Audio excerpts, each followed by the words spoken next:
Queremos recebê-los com muita alegria, mais uma vez, e convidá-los a abrir a Palavra de Deus na carta de Paulo aos Efésios. Nós leremos do verso 15 até o verso 23, que é toda a perícope, é a oração que Paulo faz em favor dos seus leitores, mas focaremos apenas do verso 19 até o verso 23, porque os versos anteriores já foram objeto da última mensagem. Mas para termos a compreensão do todo, nós vamos ler do verso 15 até o verso 23. Por isso também eu, tendo ouvido a fé que há entre vós no Senhor Jesus e o amor para com todos os santos, não cesso de dar graça por vós, fazendo menção de vós nas minhas orações, para que o Deus de nosso Senhor Jesus Cristo, Pai da glória, vos conceda espírito de sabedoria e de revelação no pleno conhecimento dele. Iluminados os olhos do vosso coração para saberdes qual é a esperança do seu chamamento, qual a riqueza da glória da sua herança nos santos, e qual a suprema grandeza do seu poder para com os que cremos, segundo a eficácia da força do seu poder, o qual exerceu ele em Cristo, ressuscitando dentre os mortos e fazendo sentar à sua direita nos lugares celestiais, acima de todo principado e potestade e poder e domínio, e de todo nome que se possa referir, não só no presente século, mas também no vindouro. E pôs todas as coisas debaixo dos pés, e para ser o cabeça sobre todas as coisas o deu à igreja, a qual é o seu corpo, a plenitude daquele que a tudo enche em todas as coisas. Nós iremos do verso 19 até o verso 23. Nós vamos orar mais uma vez. Senhor, nós estamos diante da Tua palavra que nos assegura que Teu Filho Jesus está entronizado à Tua direita e tem todo o poder no céu e na terra, e que tudo está debaixo dos Seus pés, todo o principado, potestade e toda a autoridade humana. Por isso nós nos chegamos a Ti confiantes de que Tu reinas e que Tu governas todas as coisas. Por isso também nós oramos pelo nosso país, pedindo que o Senhor tenha misericórdia das autoridades constituídas, dos três poderes da União, que o Senhor abençoe o presidente da República, os ministros, que o Senhor abençoe os governadores, os prefeitos, que o Senhor abençoe todos aqueles que estão investidos de autoridade. Nós pedimos a Deus que o Senhor nos conceda aquilo que nos ensinaste a pedir, que tenhamos uma vida tranquila, onde possamos ganhar o nosso pão, possamos te cultuar com liberdade e levar o teu nome a essa nação tão necessitada de ouvir a tua palavra.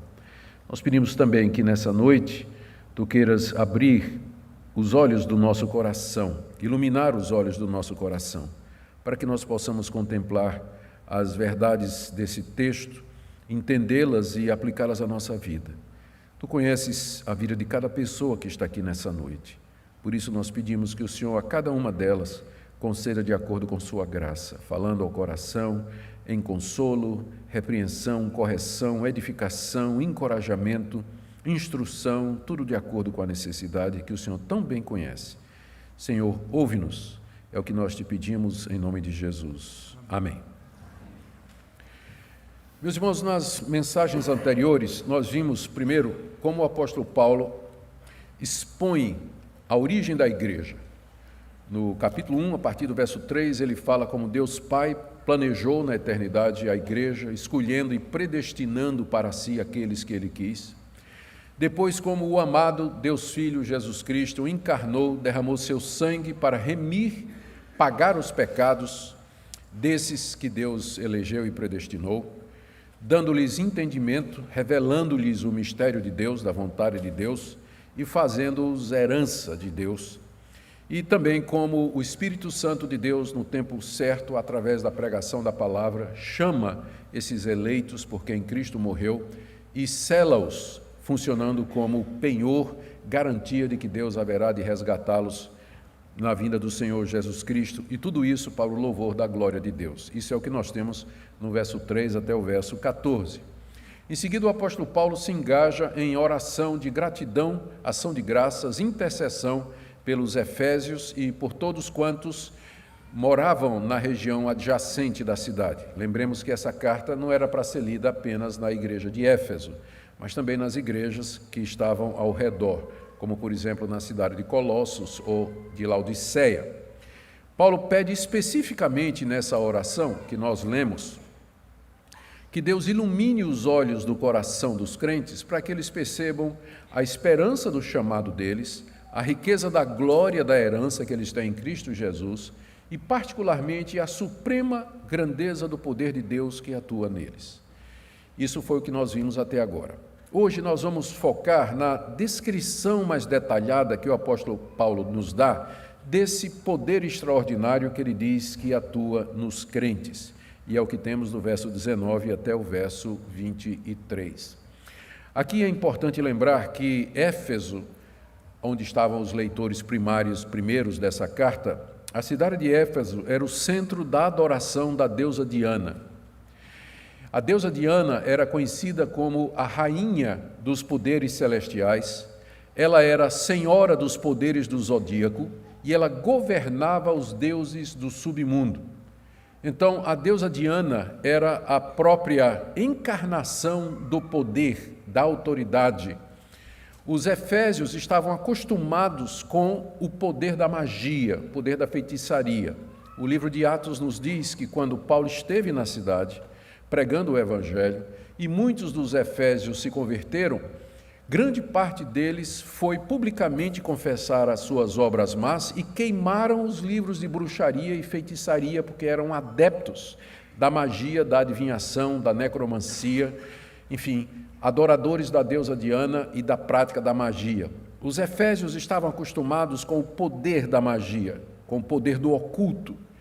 Portanto, era importante que Paulo mostrasse onde eles poderiam encontrar o verdadeiro poder, uma vez que, depois de terem crido no Senhor Jesus, eles poderiam perguntar: mas onde está o poder de Deus? Porque eu continuo tão pobre como era antes, continuo a ficar doente como eu ficava antes, na verdade meus problemas aumentaram porque agora eu sou perseguido. Então, onde está o poder de Deus? E Paulo, então, aqui nessa passagem, diz que o poder de Deus que opera nos cristãos é primariamente de ordem espiritual e que se revela de maneira extraordinária na pessoa de Cristo, particularmente na sua ressurreição e na sua exaltação. Ele faz isso para que os efésios entendam que o poder de Deus em nosso favor, no século presente, não se manifesta tanto na forma de sinais, prodígios, libertações, atuações extraordinárias, mas, como ele vai dizer aqui, nas regiões celestiais, no mundo celestial, que é o mundo que vai durar para todo sempre. Esse é o ponto que nós queremos desenvolver nessa noite, examinando aqui essa passagem onde Paulo, como eu disse, mostra aonde os efésios deveriam procurar o que é o verdadeiro poder. Vamos começar no verso 19 com a declaração que o apóstolo Paulo faz a respeito da suprema grandeza do poder de Deus para com os que cremos, segundo a eficácia da força do seu poder. Esse é o objeto da oração de Paulo. Ele ora para que Deus ilumine os olhos do nosso coração, para que a gente saiba essa suprema grandeza do poder de Deus para com os que cremos. Esse poder de Deus a que Paulo se refere, é importante notar, é o poder que Deus manifestou para com os que cremos, ou seja, em favor, sobre ou em todos aqueles que creem no Senhor Jesus. Por isso, esse poder é o poder salvador de Deus, não é o poder dele como criador que ele exerce no universo. Deus é todo-poderoso, ele pode mudar estações, ele pode subverter poderes, ele pode mudar o clima, ele pode fazer o que ele quiser com a natureza, mas esse poder a que Paulo se refere aqui é o poder de Deus sobre os que creem. Portanto, está se referindo ao poder salvador de Deus, a atuação de Deus naqueles que ele escolheu e predestinou e por quem Cristo morreu, de acordo com o início do capítulo 1. Então, é importante deixar isso claro. Paulo quer que os cristãos entendam ou vejam, percebam a grandeza, a suprema grandeza desse poder extraordinário que é manifestado na salvação dos eleitos de Deus. E em que sentido foi preciso, ou em que sentido Deus exerceu poder para salvar aqueles que são seus? O poder de Deus se revela pelo fato de tê-los escolhido de entre toda a humanidade, pelo fato de ter Cristo morrido por eles na cruz e assim pago os seus pecados, pelo fato de Deus tê-los chamado irresistivelmente pela pregação da palavra, por Deus haver dado vida a eles quando eles estavam ainda mortos e conceder-lhes o Espírito Santo para sustentá-los até o fim. É nisso que se manifesta o poder de Deus para conosco, em nos resgatar desse mundo, perdoar os nossos pecados, nos dar nova vida, nos regenerar, nos conceder o Espírito Santo e nos preservar para a salvação eterna que está reservada para o povo de Deus. Paulo diz que esse poder, veja a expressão que ele usa, é supremamente grande. Verso 19, qual a suprema grandeza do poder de Deus? Essa supremacia grandiosa do poder de Deus se percebe no fato de que Paulo usa 4 palavras na língua grega para descrever esse poder. E que são estas, que estão aqui, todas no verso 19. A primeira delas, poder, verso 19, qual a suprema grandeza do seu poder? A segunda delas, a palavra eficácia. A terceira delas, força. E quarta, outra vez poder, mas é outra palavra no grego.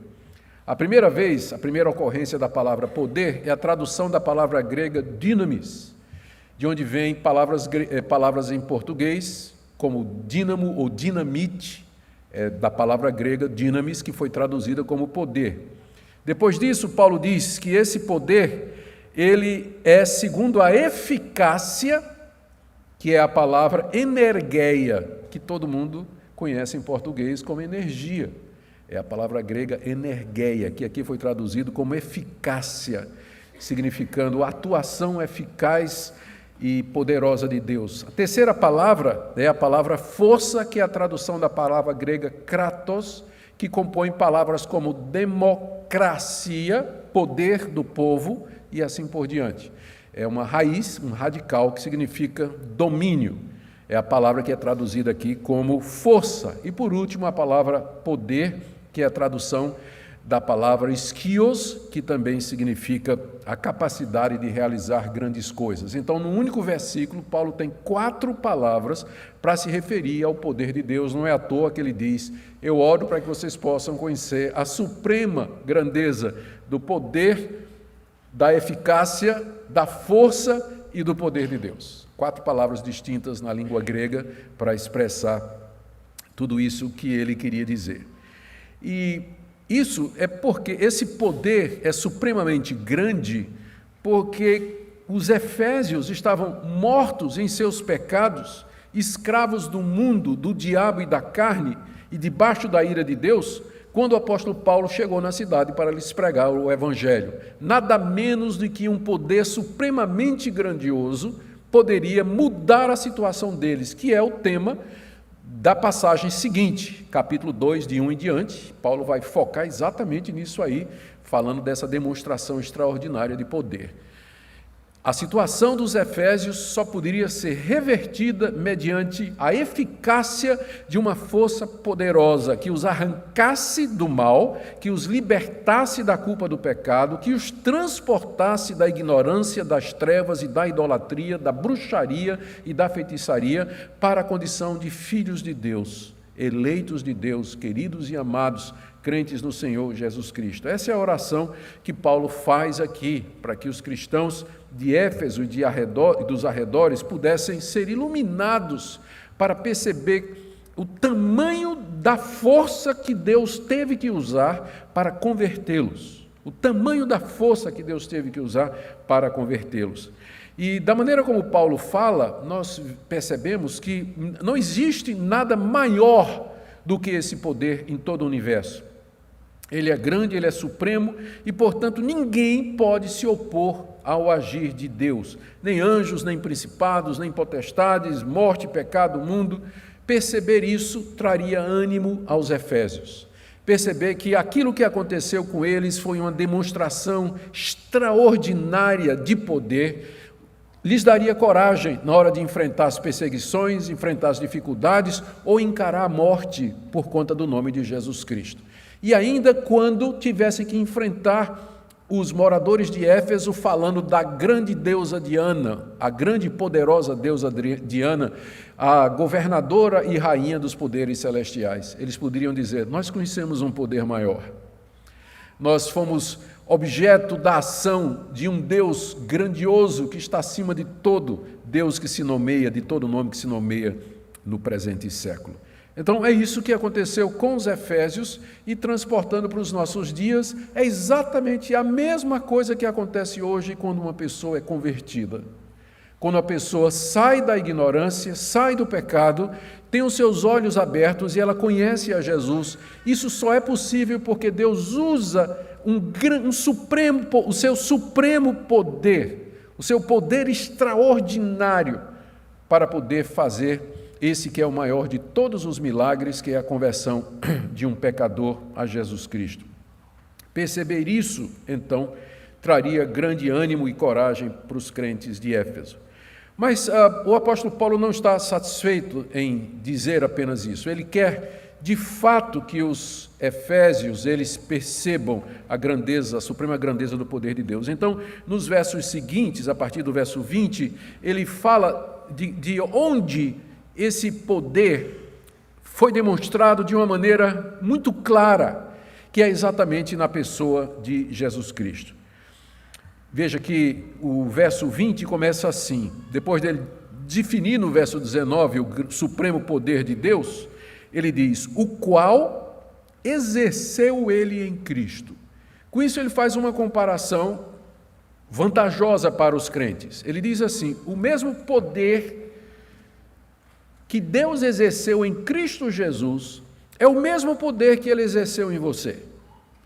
Ele usou de grande força na pessoa de Jesus Cristo, na ressurreição dEle e na exaltação dEle. Pois bem, é exatamente esse mesmo poder que atuou na vida de vocês para tirar vocês das trevas para a luz, para trazê-los para a verdade. E Paulo então se lança em seguida a fazer uma exposição de como esse grande poder atuou na pessoa de Jesus Cristo. E ele enumera 5 atos de Deus, está aí do verso 20 a 23, 5 ações de Deus que demonstram com clareza a maneira em que esse poder, ou como esse poder foi usado em Jesus Cristo. Em primeiro lugar, na ressurreição de Cristo, veja o verso 20, o qual poder Deus exerceu em Cristo, ressuscitando dentre os mortos. Então, a ressurreição de Jesus Cristo dentre os mortos é o primeiro ato de Deus em Cristo que Paulo traz para explicar a natureza da força que ele usou para nos converter. A força necessária para nos converter é a mesma força que ressuscitou Jesus Cristo dentre os mortos. É a mesma força que ele exerceu na pessoa de Cristo Jesus. Houve muitas ressurreições antes da ressurreição de Cristo. No Antigo Testamento, eu me lembro aqui, pelo menos 2. A filha da viúva, que foi feita por Elias, e o caso de um homem morto que foi jogado na sepultura do profeta Eliseu, e quando bateu lá em cima dos ossos do profeta, ele ressuscitou. No Novo Testamento, o próprio Cristo tinha ressuscitado o filho da viúva de Naim, e tinha ressuscitado seu amigo Lázaro. Em que sentido a ressurreição de Cristo ela requereu um poder maior, ou é uma expressão maior da suprema grandeza da força de Deus, a ponto de Paulo usar aqui como exemplo? Ele podia ter dito que esse poder foi o mesmo poder que Deus usou para ressuscitar os mortos, mas ele escolhe a ressurreição de Cristo como sendo a evidência máxima desse poder de Deus. A razão, nós entendemos, é a seguinte, que a ressurreição de Jesus Cristo não consistiu somente em Deus dar vida, ou trazer Cristo, que estivera morto durante 3 dias e sepultado, trazê-lo de volta à vida.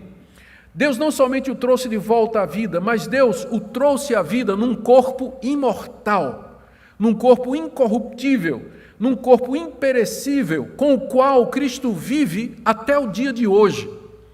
Então, o grande poder de Deus não está somente no fato de que Ele trouxe Cristo de volta à vida, mas na transformação que Deus fez no corpo da ressurreição.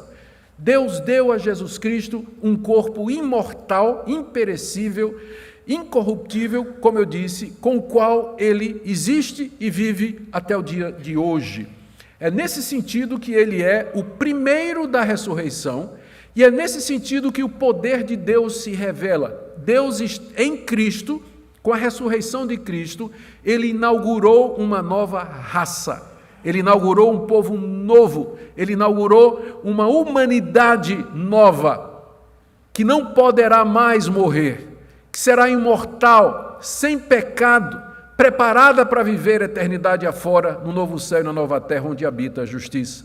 Então, o grande poder de Deus se revela em fazer isso, em tomar aquilo que é mortal, aquilo que foi manchado pelo pecado, e transformar numa humanidade gloriosa aquilo que ele chama, aqui mesmo em Efésios, de um novo homem.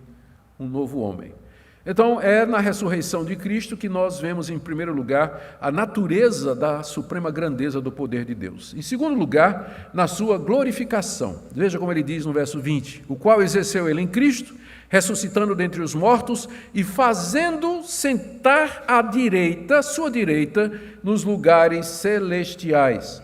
Depois que Deus ressuscitou a Jesus Cristo de entre os mortos no terceiro dia, ele o elevou até o céu, na presença dos discípulos que assistiram enquanto ele subia e finalmente foi oculto por uma nuvem. E Deus então o assentou à sua direita no trono celestial. Com isso, cumprindo profecias como a do Salmo 110, quando Davi diz assim: disse o Senhor a meu Senhor, assenta-te à minha direita, até que eu coloque os teus inimigos debaixo dos teus pés. Cristo ali, então, quando ele sobe aos céus e senta à direita de Deus, ele retoma a sua glória. Ele tinha se esvaziado da sua glória quando ele se encarnou. Nós chamamos esse estado de humilhação de Cristo, quando ele desce dos céus, deixa a sua glória, se torna um de nós e sofre rejeição dos homens, sofre injustiça. Na cruz do Calvário ele experimenta a morte. Ali é o seu estado de humilhação. Mas Deus reverte isso ao terceiro dia, ressuscitando-o de entre os mortos, ascendendo-o até o mundo celestial e assentando-o à sua direita, restituindo a sua antiga glória. É o estado de glorificação, e é nisso que nós vemos o grande poder de Deus. Nós temos agora um homem assentado à direita de Deus, porque Cristo continua Deus homem para todo sempre. Nós temos um de nós assentado à direita de Deus no trono do universo. Depois de ter padecido e sofrido pelos seus, o Senhor Jesus, o Filho de Deus, retoma a sua glória. Deus o faz assentar à sua direita nas regiões celestiais ou no mundo celestial, o mundo invisível, que não é perceptível aqui. É nisso que você vê a suprema grandeza de Deus, em reverter o estado de humilhação no qual o seu Filho voluntariamente entrou e trazê-lo de volta à glória que ele possuía, e na verdade ainda maior, como nós veremos aqui. O terceiro ato de Deus em Cristo, que revela a supremacia do seu poder, é aquilo que nós chamamos de exaltação. Eu falei de ressurreição, falei de glorificação e agora exaltação. O verso 21 diz que Deus o fez sentar à sua direita nos lugares celestiais. Verso 21, acima de todo principado e potestade, poder e domínio, de todo nome que se possa referir, não só no presente século, mas também no vindouro. Ao assentar Jesus à sua direita, no trono do universo, Deus o exaltou acima de toda a criação. Nas palavras de Paulo, Deus o exalta como verdadeiro Deus e verdadeiro homem. Cristo aqui funciona como o segundo Adão. O livro de Gênesis nos diz, lá no capítulo 1, a partir do verso 26, que quando Deus criou o homem à sua imagem e semelhança, disse: domine ele sobre toda a criação. Dominai sobre toda a criação. Mas o primeiro Adão falhou. O segundo Adão, não. Ele agora, exaltado à direita de Deus, ele está exaltado sobre toda a criação. Ele tem domínio sobre toda a criação. Aqui Paulo nos diz que ele está, verso 21, acima de, aí ele usa 4 palavras, acima de todo principado, potestade, poder e domínio. Os estudiosos estão de acordo que Paulo está se referindo aqui aos anjos. São nomes que comumente na literatura bíblica se referem aos anjos. Eles são referidos como principados, potestades, poderes e domínios, pelo fato de que os anjos, eles são seres superiores, são mais poderosos do que nós, eles têm uma hierarquia entre eles e eles dominam e atuam no mundo presente. Mas aqui, Paulo não está fazendo distinção entre anjo bom e anjo mau, entre anjo fiel, como o arcanjo Gabriel, e o anjo caído, que é Satanás.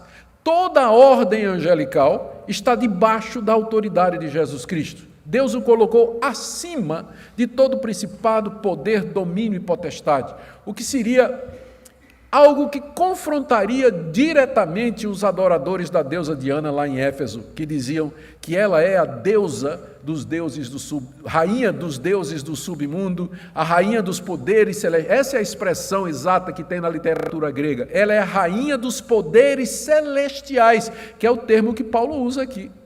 Só que Paulo está dizendo que é Cristo que está acima de todos os poderes celestiais, angélicos, que possa haver aqui nesse mundo. Anjos bons e anjos maus. O anjo Gabriel é servo do Senhor Jesus Cristo. Satanás está debaixo da sua atuação do mesmo jeito. Está debaixo do seu domínio, do seu poder e do seu comando.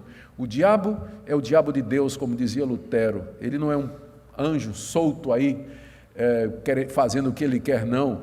Ele está debaixo da autoridade do Senhor Jesus. Quando Deus exalta Cristo e o coloca no trono do universo, então o exalta acima de todo principado e potestade. E não só, a referência não é somente aos poderes angelicais, porque em seguida o apóstolo Paulo diz, ainda no verso 21, Deus o colocou acima de todo nome que se possa referir, não só no presente século, mas também no vindouro. Provavelmente poderia ser traduzido da seguinte maneira, como a Nova Tradução na Linguagem de hoje fez. Ele tem um título que está acima de todos os títulos das autoridades que existem nesse mundo. Eu gostei dessa tradução, eu acho que ela expressa exatamente o que Paulo está dizendo. Ao exaltá-lo, Deus lhe deu um título, Senhor, que está acima de qualquer título que os homens e as autoridades humanas possam ter aqui. Digníssimo, meritíssimo, excelentíssimo, o que for, não é? Vossa Majestade, Vossa Santidade. Não tem nenhum nome, nenhum título usado entre os homens que esteja acima de Senhor. Kyrios, que é o título do Senhor Jesus Cristo. Ele está acima de todo nome que se nomeia. E note, não só no presente século, veja como Paulo diz isso, não só no presente século, mas também no vindouro. O que é que isso significa? Que Cristo já reina, que Ele já tem autoridade, que Ele já governa, não só agora, significando que sim, agora também, mas também no mundo vindouro, o mundo que se aproxima, quando Ele vier em glória e o seu reino então se tornar visível, porque por enquanto, lembra, Paulo está dizendo, esse é o poder que opera nos que creem. O mundo olha para nós e não percebe nenhuma diferença em nós. Nós sofremos, ficamos doentes, vamos para o médico, temos que suar para ganhar o nosso pão, passamos necessidade, fazemos conta na ponta do lápis no fim do mês, o mundo olha para nós e não vê nenhuma demonstração no poder de Deus. Só que esse poder, ele é demonstrado em alguma coisa que o mundo não vê, essa transformação interior que exigia um poder similar, igual ao poder que Deus exerceu em Cristo, ressuscitando dos mortos, exaltando a sua direita e glorificando, como está escrito aqui nessa passagem. O quarto ato de Deus que Paulo menciona aqui é o seu senhorio, verso 22. E pôs todas as coisas debaixo dos seus pés. Pôs todas as coisas debaixo dos seus pés. Isso é, debaixo da sua autoridade e debaixo do seu poder conquistador. Paulo está citando aqui, na verdade, o Salmo capítulo 8, verso 6. Em Cristo, Deus cumpre seu propósito de ter o homem como Senhor do universo. É por isso que nós nos referimos a Cristo como Senhor. De onde vem esse título dele? Vem do fato de que Deus colocou debaixo dos pés dele todas as coisas. Por isso o título dele é Senhor. Ele é Senhor, porque tudo está debaixo dos seus pés e nisso se revela a suprema grandeza do poder de Deus. Vocês estão acompanhando, não é? Deus manifestou o seu supremo poder na ressurreição de Cristo, na sua ascensão e glorificação, na sua exaltação, em lhe dar domínio sobre todas as coisas e, finalmente, o quinto ato de Deus em dá-lo à igreja como cabeça de todas as coisas, versos 22 e 23. E pôs todas as coisas debaixo dos seus pés. Vimos isso já. E agora? E para ser o cabeça sobre todas as coisas, o deu à igreja, a qual é seu corpo, a plenitude daquele que a tudo enche em todas as coisas. Diante do que foi exposto antes, Cristo, Paulo diz aqui, é aquele que a tudo enche em todas as coisas. Essa é uma frase complicada de traduzir, mas ela significa que Cristo é aquele que completa e cumpre todo o propósito e a vontade de Deus em todos os sentidos.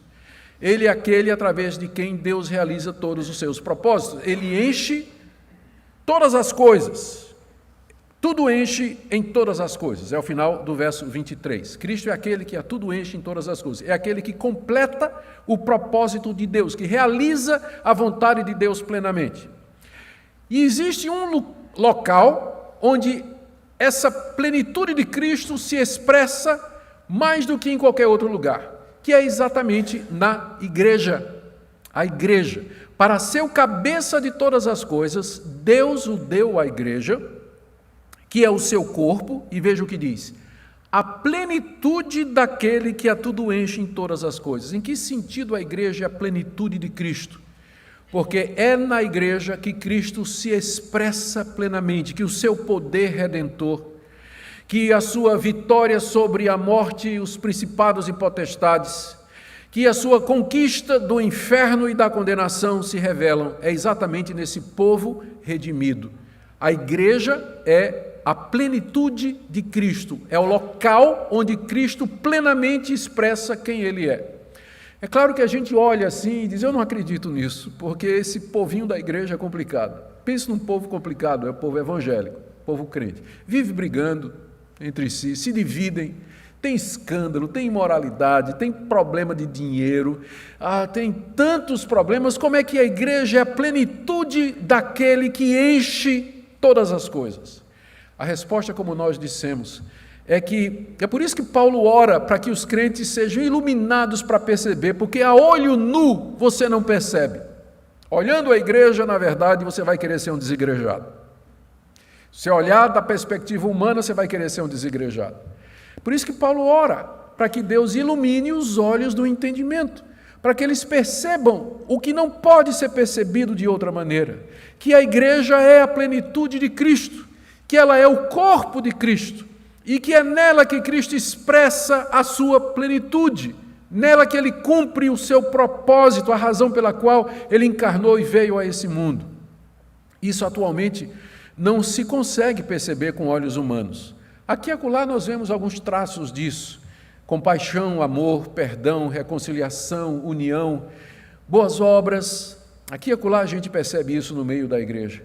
Mas é somente, como Paulo diz, no mundo vindouro, que isso vai ficar claro. Vai ficar claro que Deus salvou pecadores, indignos, e que estão no processo de serem transformados, e que estão naquilo que a gente chama de santificação, que é um processo incompleto e inacabado aqui nesse mundo.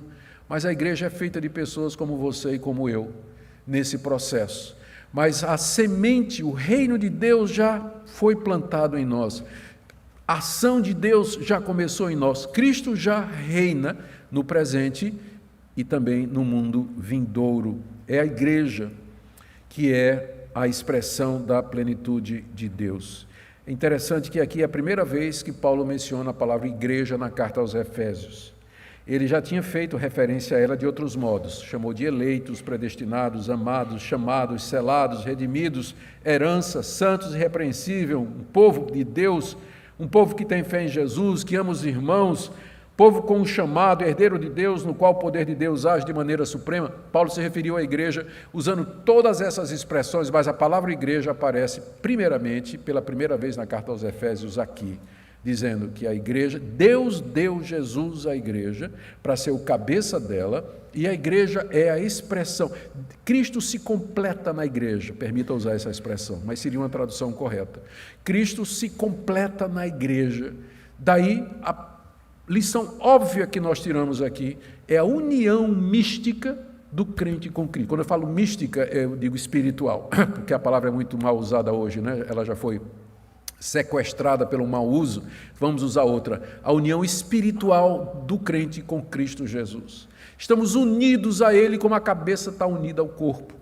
Inseparáveis na morte e na ressurreição, na vida e na morte, aqui para todo sempre, unidos ao Senhor Jesus. Por isso que eu disse que a igreja completa Cristo, é a expressão aqui nesse mundo da sua obra, do seu ser. Ele vive na igreja, ele está presente na igreja, ele atua através da igreja, ele salva pecadores através da igreja, ele edifica o seu povo através da igreja. E aí, isso nos leva então a partir já para algumas conclusões.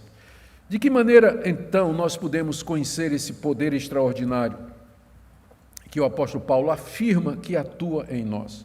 Há duas maneiras aqui, que são evidentes do texto. Primeira, como resultado de iluminação dada pelo Espírito Santo. Não é isso que exatamente o apóstolo Paulo ora, verso 18? Iluminados os olhos do vosso coração, para saberdes, verso 19, qual a suprema grandeza do seu poder para com os que cremos. Paulo ora para que os cristãos tenham os olhos do coração iluminados, para que eles possam compreender, perceber a grandeza, a suprema grandeza do poder de Deus que atua neles. Então, em primeiro lugar, mediante revelação espiritual, mediante perspectiva, percepção espiritual, nós podemos olhar para a igreja e discernir ali o povo de Deus. E ver no meio de pecadores imperfeitos a graça de Deus, o perdão de Deus, a misericórdia de Deus, atuando, chamando, consolando, confortando, fazendo perseverar. Espiritualmente nós vemos, sim, no meio dessa igreja manchada pelas divisões, pecados, problemas e escândalos, nós percebemos dentro dela a ação e o poder de Deus no perdão, na misericórdia, na consistência da fé, na perseverança da confiança dos crentes em Jesus Cristo. Mas há uma segunda maneira. Você nota que Paulo não somente orou, logo em seguida ele explicou. Ele não somente orou para que os crentes fossem iluminados, mas ele partiu para dar uma explicação daquilo que ele queria que os crentes acreditassem ou entendessem. E aqui vem a segunda coisa. Nós percebemos o poder de Deus ou as verdades de Deus, não somente orando para que Deus ilumine o nosso entendimento, mas estudando a palavra, estudando aquilo que os apóstolos nos revelaram, aquilo que Paulo escreveu, que os demais autores do Novo Testamento escreveram, aquilo que os autores do Antigo Testamento escreveram, oração e palavra. É dessa maneira que o crente percebe, é dessa maneira que eles veem. E qual a importância disso? Alguém poderia perguntar. Qual a importância de perceber esse poder de Deus, ou essa ação de Deus na vida do crente, esse poder que ele exerceu em Jesus Cristo? Eu coloquei aqui algumas consequências, porque Paulo ora para que os efésios sejam iluminados quanto a isso. Paulo ora para que os crentes compreendam isso, para que eles vivam em plena consciência de que Cristo venceu a morte e que eles também vencerão. E isso traz, se você percebe isso, se você consegue compreender isso, você vai ter conforto e coragem diante das ameaças, diante das perseguições aqui nesse mundo, porque você sabe que você está unido a Cristo e assim como ele morreu e ressuscitou, você também haverá de ressuscitar depois da morte. Paulo quer que os crentes vivam em plena consciência de que Cristo está à direita de Deus intercedendo por eles. Em que é que isso me ajuda? Isso me dá ânimo saber que tem um homem, um representante meu, alguém como eu, que passou pelo que eu passo aqui nesse mundo, sentado à direita de Deus, intercedendo diante das minhas quedas, dos meus tropeços, me dando coragem para continuar e a certeza do perdão, de que Deus vai me levantar e vai me sustentar. Paulo quer que nós saibamos que Cristo, porque Ele é Senhor, Ele é digno de toda adoração, louvor e serviço, o que nos leva a uma vida de gratidão, adoração e alegria no Senhor. Que Cristo governa o mundo, inclusive os seus inimigos, o que nos dá confiança diante das dificuldades do mundo presente. Que Cristo é o cabeça da igreja, que Ele já reina aqui no século presente e que haverá de reinar eternamente. Isso diz que a vitória dele é certa, isso enche de consolo, de ânimo, de coragem para viver aqui nesse mundo. Esse texto também nos fala da importância da igreja, por isso que Paulo quer que os crentes compreendam com os olhos do coração a grandeza do poder de Deus, porque esse poder se manifesta, como vimos, na igreja. A igreja é onde Cristo expressa plenamente o que Ele é e o que Ele realizou aqui nesse mundo. Isso deveria nos levar a valorizar essa igreja marcada pelo pecado, marcada por problemas, por fracasso, por tantos desastres e divisões. Na verdade, ela é o corpo de Cristo. Apesar de todas estas coisas, é ali que Cristo vive, é ali onde Cristo se manifesta. Daí a importância de nós amarmos a igreja, participarmos dela, nos envolver nela, em vez de simplesmente optar por ficar em casa e ser um desigrejado alimentado por pregadores de YouTube. A igreja foi feita, ou foi planejada por Deus como a expressão plena de Cristo. Ela completa Cristo, até o dia em que Ele vier nos buscar e finalmente nos livrar de toda mancha, de todo pecado e de toda imperfeição. Estamos unidos a Ele, e é daí que nós tiramos o poder para viver. Aplicações práticas. Palavrinha para você que está desanimado aqui, triste, abatido, talvez com doença, pobreza, escassez, solidão. A nossa alegria e a nossa esperança não estão na riqueza, na saúde, na beleza, na mocidade, na realização do casamento, ter um bom emprego, ter posses, ter bens, arrumar um namorado, arrumar uma namorada. Não é nisso que nós nos realizamos. A razão da nossa esperança, da nossa vida, o sentido que nós temos para a existência está na pessoa de Cristo. Naquilo que Deus fez nele, na sua ressurreição, na sua exaltação, na sua glorificação, na sua mediação, na sua intercessão por nós. Talvez você está aqui e você caiu em pecado. Você vem sendo derrotado constantemente por um hábito pecaminoso. E a sua consciência lhe acusa, a sua consciência lhe proíbe de chegar perto de Deus, questionando se Deus vai aceitá-lo, se Deus vai perdoá-lo ou recebê-la em Cristo, recebê-la depois de tudo isso que você fez ou da prática desse tipo de coisa. Essa palavra nos diz que Cristo já triunfou, Ele já ressurgiu dos mortos, Ele está exaltado à direita de Deus e todos os seus inimigos, que são os inimigos da igreja, são colocados debaixo dos seus pés. A morte já foi vencida, a culpa já foi paga, a condenação já foi liberada, ela já não existe mais para os que estão em Cristo Jesus. Por isso, tome ânimo, levante-se, venha a Deus mediante Jesus Cristo, peça perdão, peça que Ele lhe renove e peça que o poder do Cristo ressurreto lhe dê capacidade para viver uma vida santa e reta diante do Pai. Talvez haja pessoas aqui nessa noite que não têm certeza da sua eleição e da sua salvação. E eu quero dizer que a melhor maneira de você adquirir essa certeza é você chegar-se para Deus e perguntar para Ele. E dizer: Deus, eu tenho essa dúvida no meu coração, eu vivo incerto se eu faço realmente parte do seu povo, eu não consigo discernir nenhum poder atuando na minha vida. Eu tenho certeza que se você vier a Deus mediante Jesus Cristo, humildemente, em oração, suplicando a Ele, que lhe dê convicção, certeza, que abra, que ilumine os seus olhos, você vai enxergar a suprema grandeza do poder de Deus na sua vida. E talvez haja aqui aqueles que estão vacilando na fé. Esse texto nos ensina que a nossa fé se apoia na pessoa de Jesus Cristo. Se você olhar para dentro de você, se você olhar para o mundo, você vai vacilar, como Pedro, que estava andando sobre as águas, de repente ele olhou na força do vento e começou a afundar na hora que ele tirou os olhos de Jesus. O seu alvo nesse mundo é o Cristo ressurreto, glorioso, assentado à direita do Pai.